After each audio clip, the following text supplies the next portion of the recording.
Lisa's voice trembles as she speaks. "I need you to look at something," she says. David, distracted and not looking up from his phone, responds dismissively. "Can it wait? I'm answering emails." "It's about your emails from last Tuesday when you said you were working late." There's a long silence as David finally looks up, his face changing from irritation to alarm. David's voice becomes defensive. "Lisa, I can explain. The location data shows Murphy's pub. But that's not the worst part." Lisa pauses, her hands shaking as she slides the folder across the table. "The worst part is what I found when I kept digging. This isn't about one night, David. This is about the last 18 months. While I was trying to save us, you were planning to leave me." "What if I told you that the woman sitting in this kitchen had spent 18 months fighting to save a marriage that had already ended? And what if I told you that what Lisa found in that folder would reveal that while she was fighting to save their marriage, David had been planning to leave her for 18 months?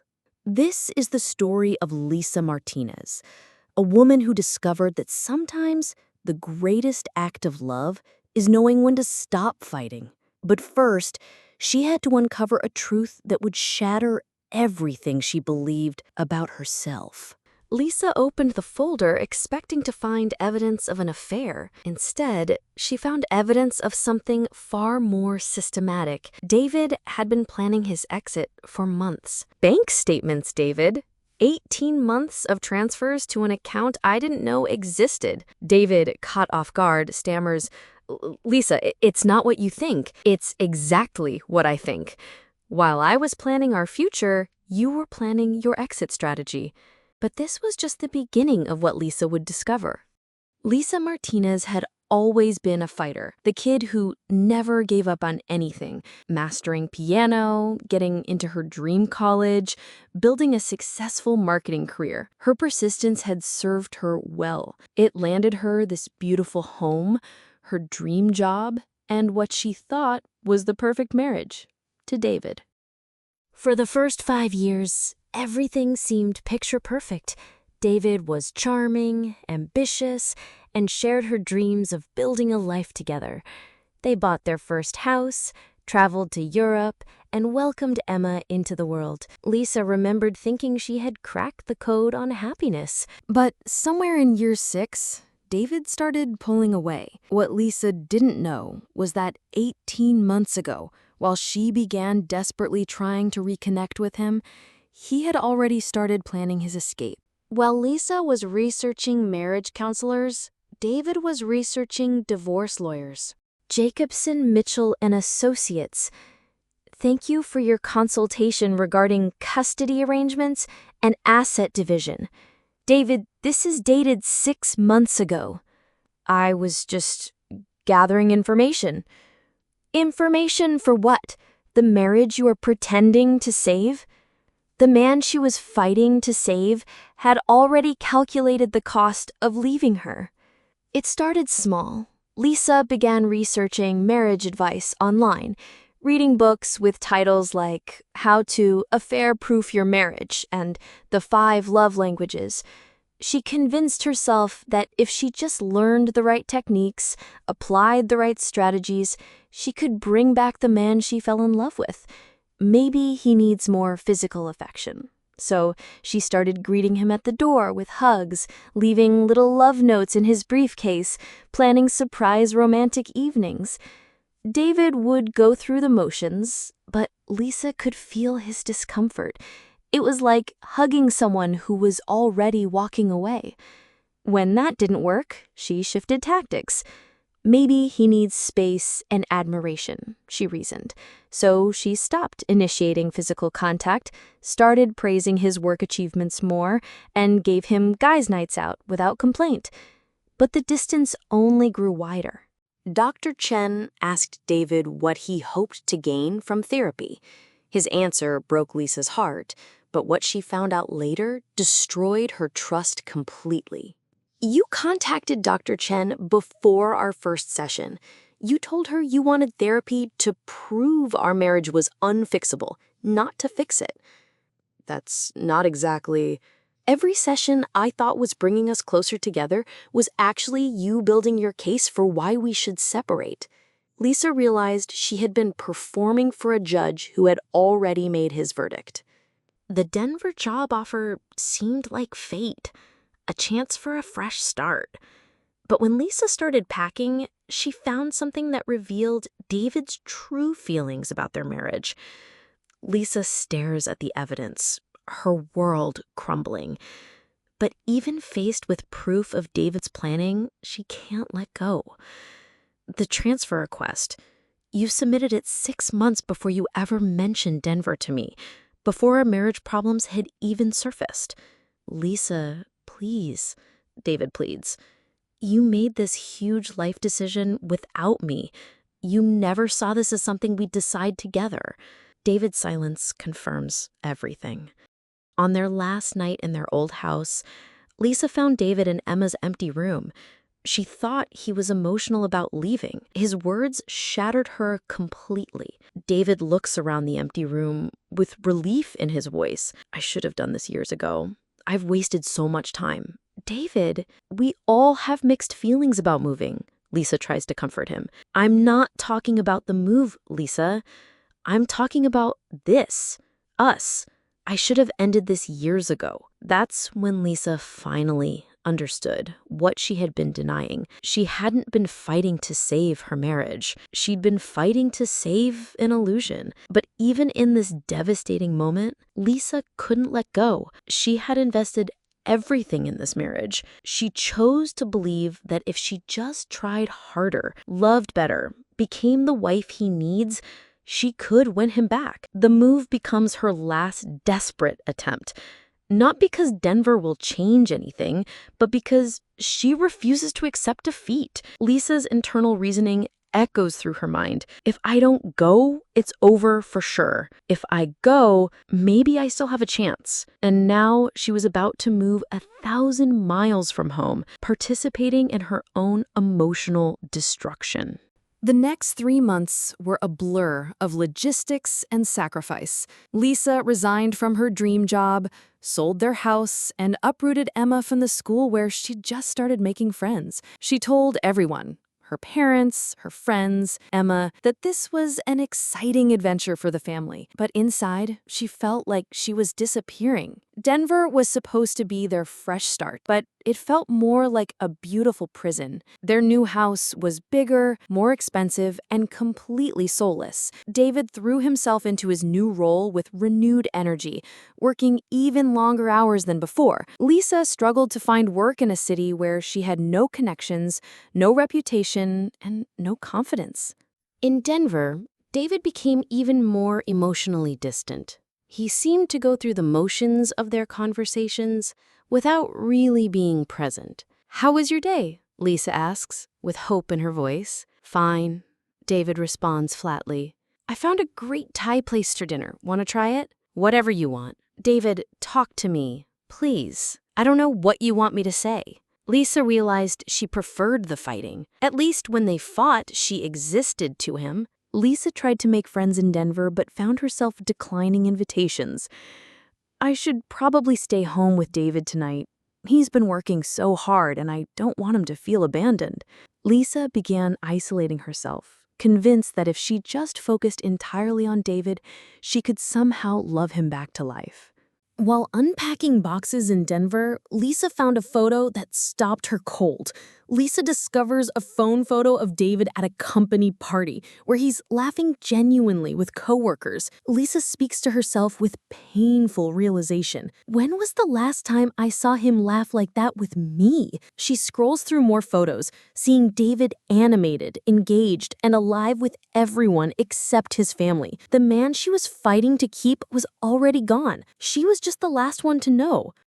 8-year-old Emma started exhibiting behavior that deeply concerned Lisa. In Emma's perfectly organized room, Lisa speaks with concern. "Emma, Your room is so clean. You don't have to be perfect, sweetheart. Emma's young voice carries a heavy burden. I don't want to give Dad any more reasons to be disappointed in our family. Lisa's heart breaks. Oh, baby. If I'm really good, maybe he'll want to stay with us. Lisa realized her daughter was trying to save the marriage too, by making herself perfect. The homemade pasta dinner wasn't just David's favorite meal. It was the dish Lisa had made for their first anniversary, their 5th anniversary, and every time she wanted to remind him why he fell in love with her. Lisa has prepared an elaborate dinner with homemade pasta, wine from their honeymoon, and candles. She had spent all afternoon making the sauce from scratch, using his mother's recipe that she'd memorized by heart. David arrives home at 9:30 p.m. with casual indifference. Oh, I ate at the office. Working dinner. Lisa's voice breaks with hurt and disbelief. You were at Murphy's Pub. I saw the Instagram photo.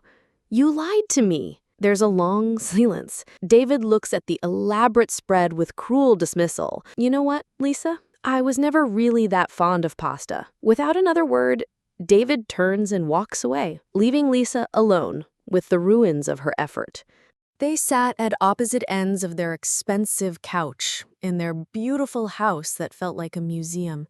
David cleared his throat and said the words that Lisa had been dreading and expecting for months. I think we should separate. Lisa feels the room spinning. Why? Because you're trying so hard to save something that's already gone. And watching you try is killing us both. But I can change. I can be different. I can... Stop. Please, just stop. This isn't about you changing. This is about us not being right for each other anymore. When? When did you decide you didn't love me anymore? David pauses for a long time. I don't know if I stopped loving you, but I know I stopped being in love with you, and I know that you deserve someone who can't imagine living without you. Later that night, David is alone on the phone with his brother. I know how it looks, but I can't keep pretending. She deserves someone who can love her the way she needs to be loved. His brother's voice comes through the phone. Then why don't you just tell her? Because she'll fight for us. She'll make lists and plans and try to fix it. And I'll give in because I hate seeing her hurt. But then we'll be right back here in 6 months, and Emma will be even more affected. So you're hurting her now to save her pain later? I'm trying to set us both free. I just don't know how to do it without destroying her. The divorce proceedings were surprisingly amicable. David was generous with the settlement, almost as if he was paying penance for the years of emotional absence. Lisa found herself back in her hometown, living in a small apartment with Emma, trying to rebuild a life she'd dismantled 3 years earlier. The failure felt absolute. Lisa had always been the woman who made things work, who solved problems, who never gave up. Now she was 35, divorced, and starting over with an 8-year-old daughter who kept asking why Daddy didn't live with them anymore. The healing didn't begin immediately. For months, Lisa was trapped in a cycle of self-blame. She replayed every moment of their marriage, analyzing what she could have done differently. Maybe if she'd been more supportive of his career. Maybe if she'd been less needy. Maybe if she'd been prettier, funnier, more interesting. She threw herself into being a perfect single mother, as if she could somehow make up for the failure of her marriage by excelling at parenting. She signed Emma up for every activity, helped with homework until late at night, and tried to be both mother and father. But Emma was struggling too. One evening, Lisa was in the kitchen, making dinner, when she heard Emma talking to her stuffed animals. She was playing house, and Lisa paused to listen. Emma speaks to her toys with the innocence of childhood, carrying adult understanding. The mommy has to make the daddy happy. She has to try really, really hard, or he'll go away. Lisa enters Emma's room and sits on the bed. Emma, can we talk? Emma looks up with fear in her eyes. Mommy, did Daddy leave because I wasn't good enough? Lisa pulls Emma into her arms and begins to cry with deep, body-shaking sobs. Oh, baby, no. Daddy didn't leave because of you. And he didn't leave because of me either. Sometimes grown-ups stop being right for each other, and that's nobody's fault. Emma speaks with 8-year-old wisdom. But Mommy, you tried so hard to make Daddy happy. You forgot to be happy yourself. Lisa stares at her daughter, struck by this revelation. You're right. I did forget to be happy. Are you happy now? Lisa looks around their small apartment with secondhand furniture and mismatched dishes, then at Emma's trusting face. I'm starting to be. I'm starting to remember what that feels like. That conversation marked the beginning of Lisa's real healing. She started working with a counselor, not to fix herself for someone else, but to understand why she'd lost herself in the first place. Lisa sits with Dr. Williams, a warm, middle-aged woman. You learned very early that love was earned through performance, that your worth was determined by how well you could anticipate and meet other people's needs. That's exactly right. I was always the good daughter who never caused trouble, who always tried to make everyone happy. But love isn't a math problem to be solved. It's not a project to be managed. Real love, the kind that lasts, is given freely, not earned through performance. In a later session, Dr. Williams continues, Lisa, what if I told you that David leaving wasn't your failure? What if it was his gift to you? How can you say that? Because the woman who can fight this hard for someone else's happiness is capable of fighting just as hard for her own. But first, she has to believe she's worth fighting for. There's a long pause as this sinks in. You've been trying to earn love through performance, but love that has to be earned isn't love, it's employment. And honey, you've been working a job that was never going to give you a promotion. Lisa breaks down in cathartic tears. I don't know how to stop trying to fix things. Start by fixing the one thing you actually have control over, how you treat yourself. Lisa's mother visits her apartment. Mija, your father and we fought for 30 years to stay together. And you made it work. You stayed in love. No, we didn't. We stayed married. There's a difference. I don't want that for you. But you always said marriage was work. I said love was work. Marriage should be the reward for that work, not the punishment. When the work becomes the whole relationship, you're not building love anymore. You're building a prison for two people who used to care about each other. Lisa started small. She began saying no to requests that drained her energy. She started asking for help when she needed it. She pursued a hobby, photography, that had nothing to do with being useful to anyone else. Most importantly, she started modeling self-respect for Emma. When Emma saw her mother setting boundaries, pursuing her own interests, and speaking up for herself, she began to do the same. I don't want to take piano lessons anymore. I want to try soccer instead. The old Lisa would have worried about quitting, about disappointing the teacher, about wasted money. Okay, let's find you a soccer team. Lisa also started dating again, but with a completely different approach. Instead of trying to be the perfect woman for whoever showed interest, she focused on whether they were right for her. She went on dates with men who seemed nice enough, but didn't make her feel excited about life. She politely declined second dates when there wasn't genuine connection. Then she met James at a coffee shop where she was editing photos on her laptop. He was there with his teenage daughter, helping her with college applications. She watched him patiently explaining essay structure, celebrating her ideas, and treating her like the intelligent young woman she was. James approaches Lisa's table with genuine interest. I'm sorry to interrupt, but I couldn't help noticing your photos. They're beautiful. They talked for 2 hours. James was recently divorced too, and he understood the challenge of rebuilding your life while raising a child. But more than that, he was genuinely interested in Lisa's thoughts, her dreams, her photography. He didn't need her to fix him or manage his emotions or sacrifice her goals for his. Would you like to have dinner sometime? I'd like that. But I should tell you, I have a daughter and she's my priority. I'm looking for someone who understands that and wants to be part of our life, not someone who wants me to choose between them and her. James smiles with understanding. I wouldn't want to be with someone who would abandon their child for a relationship. That would tell me everything I need to know about their character. Lisa feels tears in her eyes. This is what it feels like to be appreciated for her strength.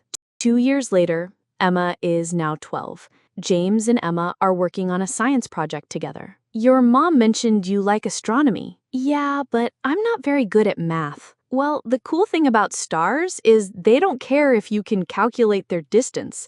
They're still beautiful to look at. Emma smiles, then gets serious. Are you going to stay, or are you going to get tired of us too? James stops what he's doing and gives Emma his full attention. Emma, I can't promise I'll be perfect, but I can promise I'll never pretend to love your mom if I don't, and I'll never make either of you smaller to make myself feel bigger. Is that fair? That's what I wanted to hear. Mom deserves someone who thinks she's enough exactly as she is. 2 years later, Lisa's life looked completely different. She'd been promoted to senior marketing manager at her firm. Her photography had evolved from a hobby into a side business. She owned her own small house. Not as grand as the one she'd shared with David, but it was hers. Most importantly, Emma was thriving. She played soccer, had good friends, and spoke up confidently about what she wanted and needed. She'd learned to see her mother as a whole person, not just someone whose job was to make everyone else happy. Emma, now 12, observes Lisa and James with wisdom beyond her years. James likes you the way you are. He doesn't try to change you. That's what real love looks like. Someone who sees your flaws and chooses to love you anyway, not someone who loves an idea of who you could become.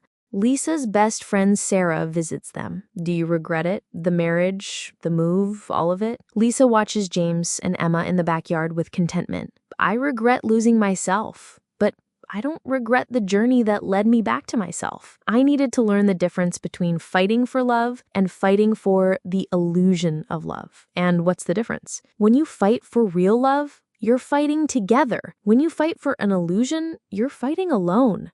Lisa thought about David sometimes, but without the sharp pain of the early days. She'd heard through mutual friends that he'd gotten remarried quickly, to a woman who was everything Lisa had tried to make herself. Quiet, accommodating, and seemingly content to build her life around his needs. Lisa wished them well. She understood now that David hadn't been a villain. He'd been a man who'd fallen out of love and didn't know how to leave gracefully. Her mistake hadn't been loving him too much. It had been trying to love him back to life. Lisa reflects, I spent 3 years trying to earn love through performance, believing that if I just tried hard enough, I could make someone choose me. But love isn't a math problem to be solved. It's not a project to be managed. Real love is given freely, or it's not love at all. Emma, now 12, speaks with wisdom beyond her years. Mom, I'm glad Dad left. Emma, not because I don't love him, but because now I know what it looks like when someone chooses to be with you every day. Not because they have to, but because they want to. James chooses us, and you choose yourself now. That's the kind of love I want when I grow up. Thank you for joining me for another story here on The Turning Point. Lisa's journey reminds us that sometimes the greatest act of love is knowing when to stop fighting for something that's already over. Are you currently trying to save a relationship that requires you to lose yourself? Are you teaching your children that love means sacrificing your own happiness for someone else's? Are you fighting alone for an illusion of love instead of fighting together for real love? Maybe you're the Lisa in this story, someone who spent years trying to earn love through performance, believing that if you just try hard enough, you can fix what's broken. Or maybe you're watching someone you care about disappear into a relationship that demands they shrink themselves to fit. Here's what I want you to consider. What if the relationship you're fighting so hard to save is actually preventing you from finding the love you deserve? What if teaching yourself and your children to walk away from relationships that diminish you is the most loving thing you can do? If Lisa's story moved you, I'd love to hear about a time when you had to choose between saving a relationship and saving yourself. Or maybe you're still learning how to set boundaries and fight for your own happiness. Leave a comment below and share your story. Your turning point might help someone else find the courage to stop fighting alone.